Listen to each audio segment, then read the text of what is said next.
I could share the exact same story as you, but I may or may not connect with the same people as you, right? So therefore, it's your voice, your story, your experiences. And again, very conversational.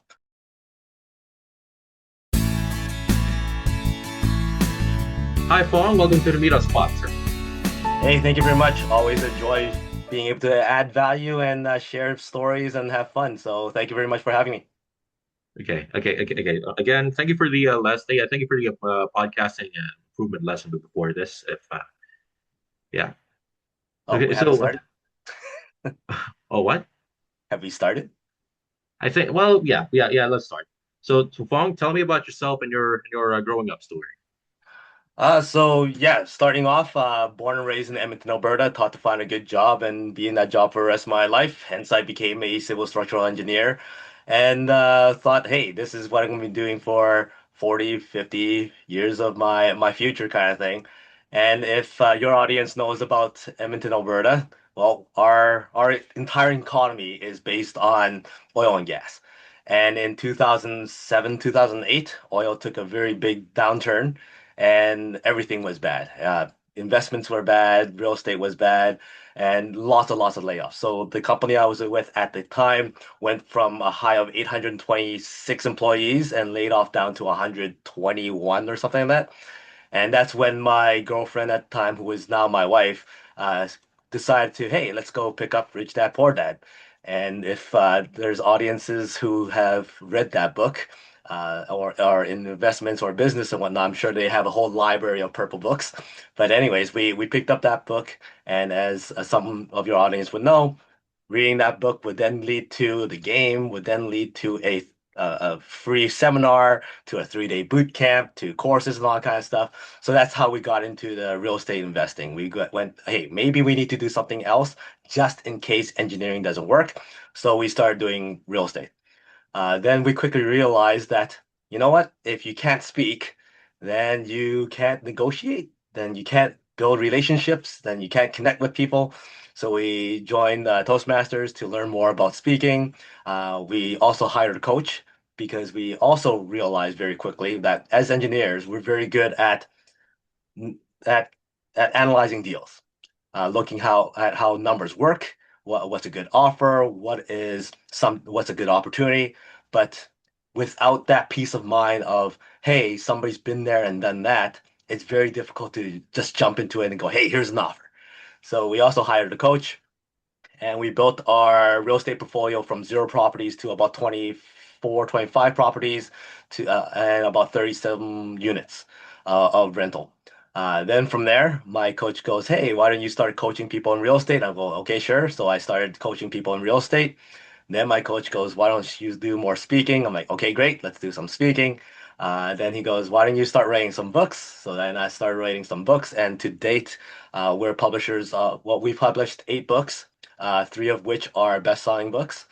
And then in 2020, when COVID hit, everybody goes, hey, let's be more active online. In which my coach then says, why don't you start a podcast? So I'm like, okay, great.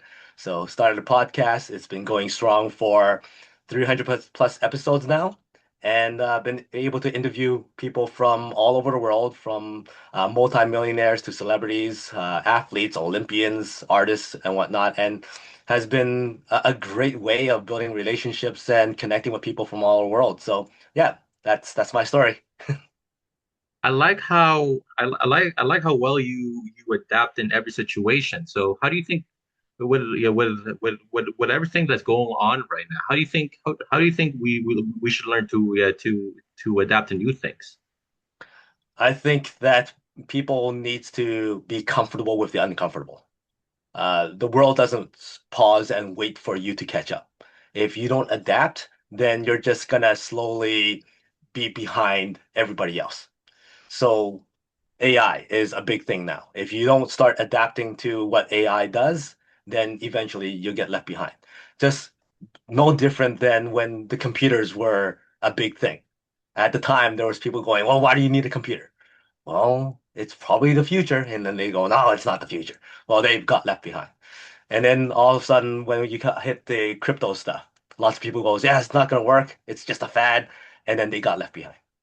So you need to adapt. If you don't adapt and you're not comfortable with the uncomfortable, then you're never gonna grow. So uh, it's an ongoing thing.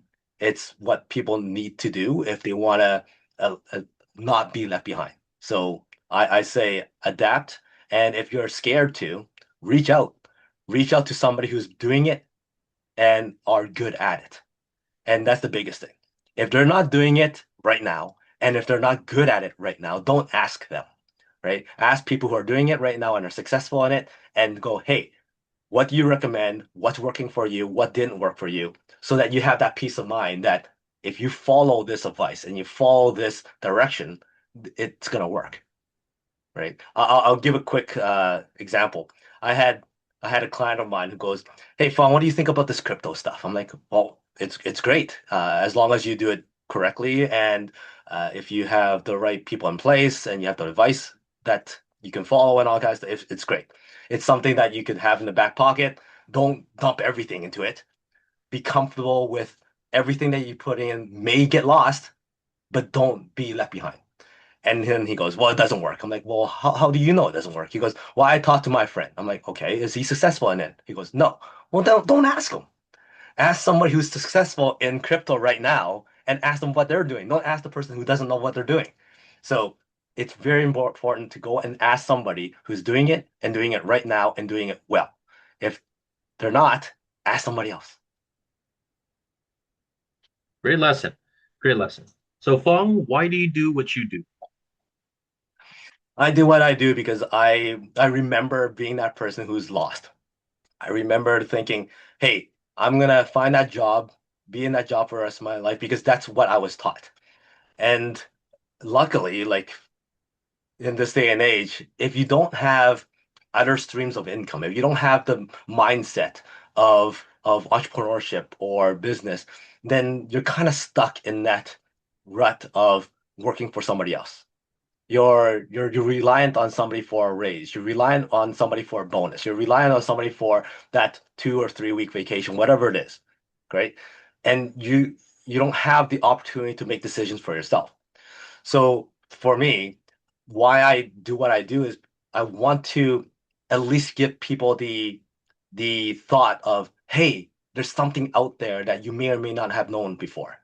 There's something out there that may inspire you or motivate you to try out and become something more for you. And when I see people go, oh wow, I've never thought about that, or oh wow, I never knew I would get to where I am today without doing this, and this has changed my life, that makes me feel amazing because I'm able to help somebody achieve that. Likewise, somebody helped me achieve what I'm achieving. Because if it wasn't for my coaches, if it wasn't for the people who go, hey, try this out or look into this, then I wouldn't be where I am today. And I would like to pay that forward by spreading the message, helping others, unlocking the potential, which is my kind of slogan, because each and every single one of us has potential. And we need to unlock that potential to achieve more. There's a saying that everything that's out there has always been out there, but you're not tuned into that frequency. And the moment you're tuned into that frequency, all of a sudden you're going, oh wow, look at this entire world that I didn't know of.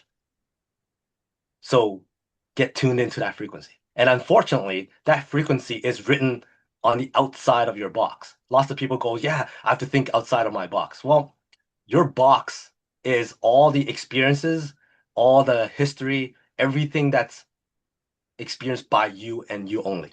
How do you think outside of the box if the new information and the opportunities are written on the outside of that box? By having somebody else read it for you and tell you, hey, this is what you could do. So then now your box gets bigger. And then you have to ask somebody, hey, what's your recommendation? Or what do you think? And that's why having coaches is very, very important.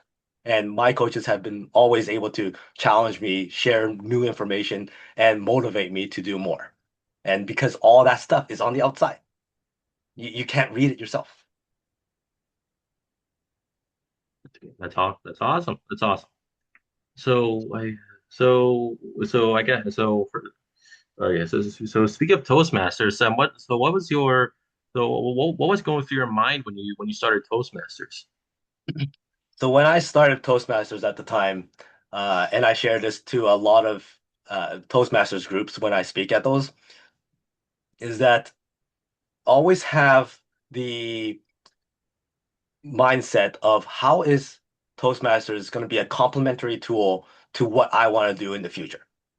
Okay, lots of people just jump in there and go, okay, I'm just going to do a speech here and do a project here uh, without the thought process of how is this speech eventually going to help me 4 years down the line, 5 years down the line? Can I recycle this content? Okay.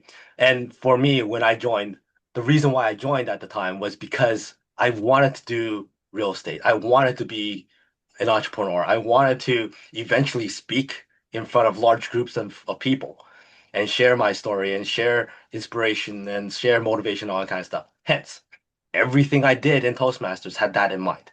All the speeches I did was real estate, mindset, business, speaking.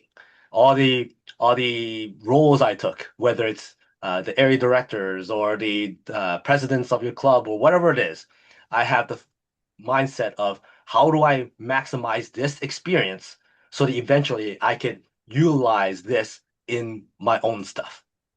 So when I was hosting speech contests or membership drives and events, I recycled stuff I did there for my own events. In fact, I was testing a lot of things during my Toastmasters time so I could reuse all that stuff and know that it's going to work when I'm doing my own events, when I'm doing my own presentations, when I'm speaking on different stages. But that wouldn't have happened if I didn't have that mindset at the very beginning. Right? You have to go, okay, why am I doing this? Why am I doing a speech about this? Can I recycle this speech sometime in the future? So when I started Toastmasters at the time, that's my mindset. How is this going to benefit me in the future? I don't want to waste time. I don't want to waste effort. I don't want to waste my content. Repurpose, recycle, reuse. Mm, nice, nice. And what's your way of crafting and memorizing, which again, never memorize speeches. So what's your way of crafting and not memorizing a speech?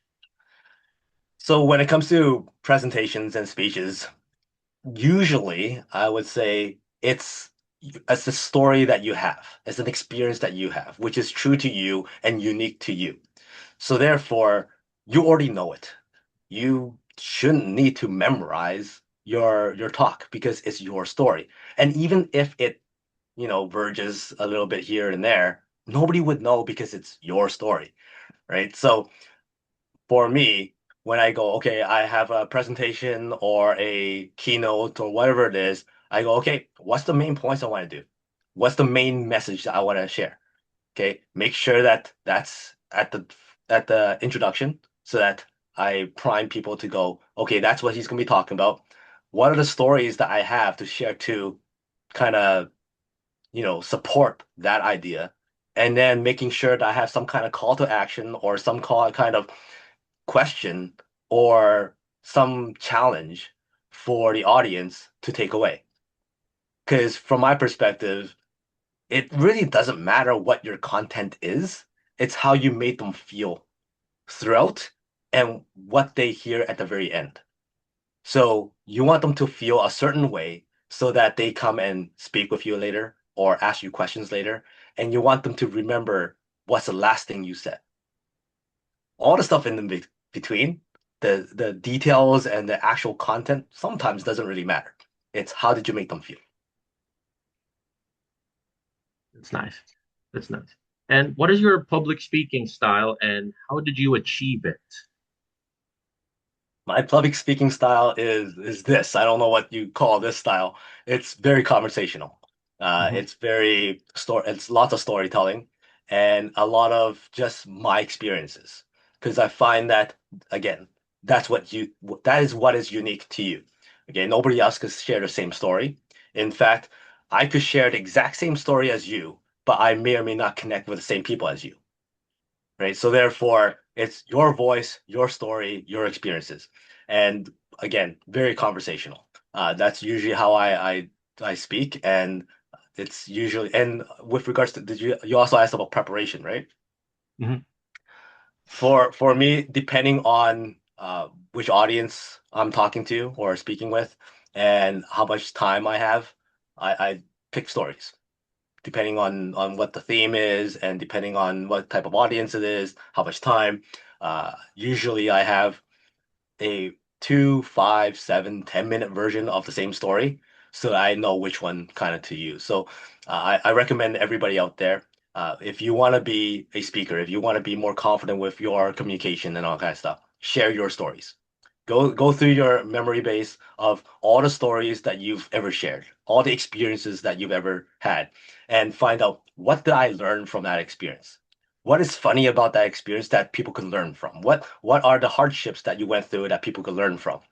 Okay. And then come up with a 2, 5, 7, 10 minute version of those stories so that depending on what the theme or what the conference or what the host is asking for and how much time you have, you could pick and choose which story at which time frame that you can kind of present. Nice. And okay. Have you ever joined speech contests and what was it like? Yes, I've gone through a few contests and it's a different animal just because you're under the pressure of a contest kind of mindset. I think the experience is great for everybody so that you understand what type of feelings you go through and to then understand that it's no longer an unknown. And the more contest or more stress kind of environments that you put yourself through, the more you realize this is how you act under pressure. This is how you feel under pressure. And every time it gets better. Every time that time where you're nervous or where you're stressed or where you're freaked out gets reduced and you could jump right into topics a lot faster. So I recommend people doing it, whether it's a contest form or just saying yes to doing keynote speeches or presentations or webinars and whatnot. Say yes to all those opportunities because you never know when that experience is going to be needed and when that feeling is going to be felt again. And when it does, you know how to act to it. Hmm, nice. Outside of Toastmasters, you are a real estate investor, social entrepreneur, and business coach. That's a lot. Tell me about I think I alluded to it a bit already by saying, yeah, I do a lot of different things. The reason why I'm in Toastmasters is because I want to do real estate and because I want to do business. And when it comes to all that stuff, you need to be able to speak. If it wasn't because of the ability to speak, I don't think I would have been able to amass the collection of properties that I have. It's a relationship based kind of industry. How do you connect with your realtor? How do you build relationship with your mortgage broker and your lawyers and all kind of stuff? Do they have connections? Do they have other people who may bring you a deal? If you don't have good communication skills, it's not going to happen. So, from a real estate perspective, why I got into real estate is because I think that it's one of the best ways to create wealth. It's tried, tested, and true. It's been there for years and years and years, and it's something that you can touch, feel, and it's something that's actually solid. As long as you do it the right way. And to be fair, it's a hard thing to get into because of how you structure deals and what you need to learn and all kind of stuff. But nothing is worth doing if you don't put in the time. If you're not required to put in the time and effort, then it's usually not worth doing. and how does Toastmasters and your work go hand in hand? Sorry, what was that? How does okay how does Toastmasters and your work go hand in hand?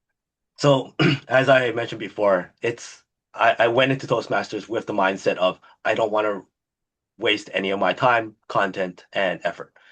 So everything that I did at Toastmasters was eventually reused, recycled, repurposed for everything else I did. Um, I think when it comes to okay, so where my very first presentation, my coach came up to me and goes, "Would you like to speak?" I'm like, "Yes, of course I would like to speak." And I go, "How long do you want me to speak for?" Do you want me to speak 5, 10 minutes, maybe 15? And he goes, no, I'll give you 2 hours. I'm like, 2 hours? I've never done 2 hours before. I can't do it. I don't have enough content. I don't know what I'm doing, blah, blah, blah, and all that kind of stuff. And he says, well, don't you do Toastmasters? I'm like, yeah, but Toastmasters, I'm there doing a 5 to 7 minute speech, and the people who are sitting there listening to the speech don't really care about my content, and it really doesn't matter what I talk about at the clubs and whatnot. And he goes, well, okay, first of all, how many speeches have you done? And what do you talk about? Well, as I mentioned before, all the speeches I've done at that point was mindset, real estate, investment, speaking, confidence, all that kind of stuff. And he goes, how many? I'm like, about 20 to 30 by that time. Well, okay, that's what I talk about. So why don't you just put together 20 of your speeches, slap a PowerPoint to it, and there's your 2 hour presentation. I'm like, huh. So that's how I did my very first 2 hour presentation in front of, I think it was 125, 150 business entrepreneurs who paid hundreds of dollars to be at this event that he hosted. So it was a big defining moment for me, knowing that, you know what, if you plan it right, then you don't have to waste any of the efforts that you put into it. And you could definitely integrate it into whatever you do. So whether you are aspiring to become a speaker or an investor or a business entrepreneur and all that kind of stuff, or you are looking to become a professional in, I don't know, engineering or as a lawyer or as a plumber, whatever it is, you could definitely use Toastmasters or whatever speaking groups that you're in as a complementary tool to whatever you want to do later, right? I speak with a lot of students where they go, okay, I want to become a engineer. I'm like, great. Do all your speeches on engineering. Do all your speeches on leadership and management so that eventually when you go look for a job on your resume, you can say, hey, I've accumulated and created all this content on these topics that I've uploaded to my YouTube, and those are the same speeches you did at Toastmasters. So then now the person looking at you or interviewing you for this job has content to look at and go, wow, this person's already done all of this. Versus another person, here's my resume, and that's it, Mm, right? You could definitely apply it in any profession that you want to become. nice. And okay, that's good. It was cool. And one of your old Toastmaster speeches, how important is it for people to have to have an I'll show you underdog story? I think that story is one of those things where it's the impact story. It's that story where, hey, I've been there. Understand how you feel. But if you put in the effort, if you put in the time, and you're following the right advice and the right coaches and whatnot, you can get there too. And I am the product of the product. I've gone through all that. So there's no reason why you can't do it too. And if you look at some of the like biggest celebrities out there, some of the biggest athletes out there, they've all gone through that adversity. They've all gone through that, hey, you'll never make it. Michael Jordan was left out of his high school basketball team, right? Jerry Seinfeld was kicked out of comedy clubs because he was heckled and booed. But that didn't stop them, right? No different than you and I. We've gone through adversity. We've gone through certain things that may or may not be beneficial at that moment. But if you utilize that moment, you utilize that experience to build upon it, then you can only get stronger. You can only learn from that experience and get to where you eventually want to get to. And then utilizing that story, you can inspire others and hopefully they follow your direction or somebody else's direction because of that underdog story. Without like I don't think anybody out there who's successful doesn't they all have that story. Like we everybody's been through it. It's how you take that story and present it in a way where it builds up that fire in other individuals who actually want to get to where they want to be. Right now it's tough. It's tough for people these days to find jobs. If they want to go the same path as you, what are the things they can do right now to practice? I would say number one, go out there and ask people about what they do and how they did it and what didn't work for them in the area that you want to be, right?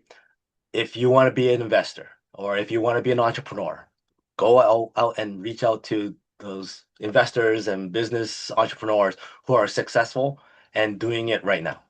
I would say that's the very first step. Get connected with other people. Put yourself in a room full of people who are smarter, more successful than you, because you can only grow in those environments.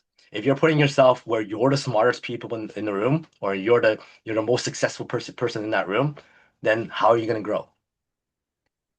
You can't. So one, ask questions. Find out find the people that you can ask questions to and learn from. And don't just ask one, ask a few people so that you kind of gauge and go, okay, yeah, that sounds more my speed, or that is the type of person I want to emulate and whatnot. Because not everybody's the best coach or best student for each person, right? So you want to talk to a few. And then also go and put yourself in environments where you're not the smartest person, where you're not the most successful. And the more you put yourself in those scenarios, you're gonna find yourself grow accordingly. Have you heard of the koi fish? So if you take No. the koi, if you take the koi fish, is a Japanese fish, into a little kind of fish bowl, it will grow maybe 1, 2 inches, right? But if you take that same koi fish and put into this big pond, it's going to grow a lot bigger, 3, 4 times its size, because it grows according to its environment. And similarly, if we're in an environment that's small and we're the most successful person in that room, then we're only going to grow this much. But you throw yourself into another environment, you could grow exponentially more. So that would be the second thing. Go out there and put yourself into situations where you get to learn and grow accordingly. And the third thing is, I would say, work on your speaking. Be more confident in speaking. And the best way to do that is starting a podcast or just creating video content. One of the best things that my coach challenged me to do is to do video content on a consistent basis. At the time, I can't do, for some reason or another, I couldn't do videos because every time I see that camera blink, my mind goes blank. I forget what I'm gonna say, I stutter and all kind of stuff. So much so that he started taping over the red light and go. I'm like, no, I'm not stupid. I know that red light's behind that black tape. So I deemed that that was a big problem for me. So during a mastermind class, I told everybody, okay, I have this problem. I can't do videos. Don't try and fix me because it's a problem. It's called ego depletion. Search it up. It's an actual problem. So then my coach then reached out his hand and goes, Fong, do you trust me? I'm like, okay. What do you want me to do now? He goes, why don't you just promise to do one video a day for a whole year? I'm like, 365 videos. That's 300 plus content, blah, blah, blah. I can't do it. Then somebody else goes, well, why don't you just promise to do one video a week? Doesn't matter if it's 1 minute, 2 minute, 5 minute, whatever it is, just one a week. I'm like, okay, I just saved myself 300 videos. And then before I was able to act on that, 300 people stood up and go, well, if Fong does it, I'll do it. And then this fourth person stood up, pulled out uh, their phone, jumped up on Facebook Live, and goes, "Hey, we're gonna do this challenge of doing one video a week. We're gonna be talking about Fong." Shoved that in front of my face, and now I have to speak because we're live. Once I spoke, I said, "I'm gonna be doing this, this, and this." Well, now I'm committed, so therefore I had to do one video a week, and I don't like losing. So if there's other people who's in on this challenge, I had to make sure I have one video a week. So that's how it all started. I made sure I did one video a week. My very first video was at an airport because I was flying back from a mastermind class, and it was a 3 hour layover. It took me 3 hours to get my very first video out there. Over 172 takes later, I finally posted. I'm like, man, this is wasting so much time. Eventually, I just got to the point where, you know what? I record it, I post, I ghost, I don't read comments, I don't read anything like that just because I just need to get this out there. And then whatever it is, if I have some additional thoughts that week, I bank it up or I release it. So it might be a bonus episode that week, whatever it is, but I made sure I was consistent one a week, regardless of timeline or duration, right? 1 minute, 5 minute, whatever it is.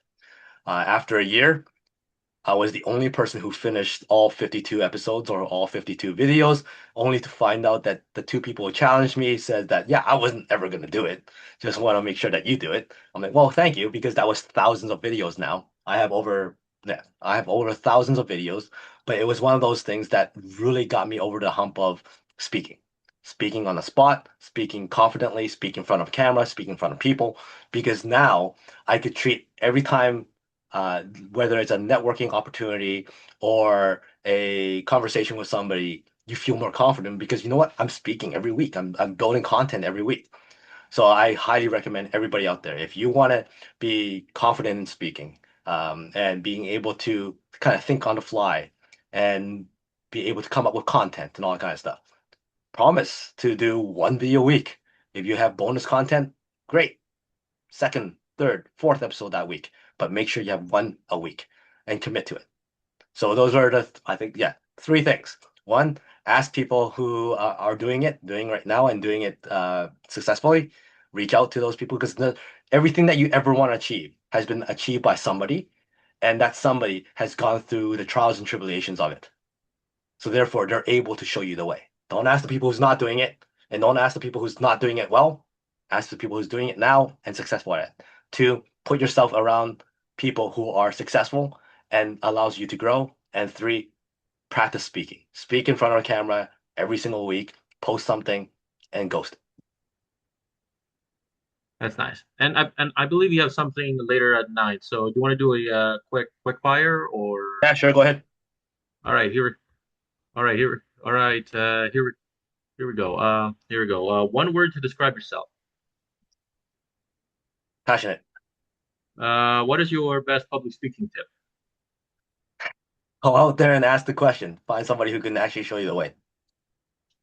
Best artist you love to listen to. Oh, Chinese person. So Oh, one Jackie every Chung, Hong Kong pop star.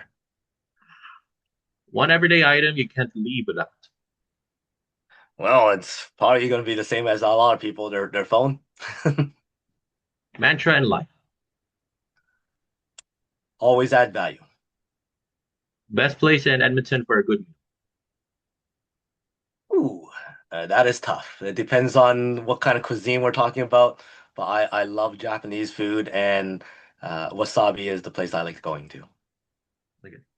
Best place in Alberta for to go road tripping or travel.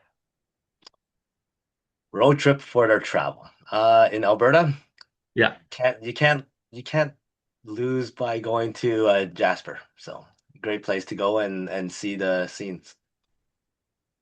Okay. One song that uplifts you. Can't stop believing. Hmm. All right. I guess I think that's it. Do you want to do a screenshot?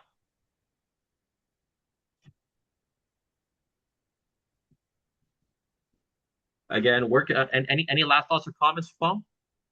Um, Thank you very much for your time, for having me here. Always a pleasure being able to share my story and impact as many people as I can. So thank you very much for the opportunity. If anybody wants to reach out, you can find me on my website, FongChua.com. You can find me on YouTube, Facebook, all that kind of stuff. So yeah, thank you and stay connected and all the best to you. All right. Thank you. Yeah, thank you for Fong. Okay. Yeah, thank you, Fong.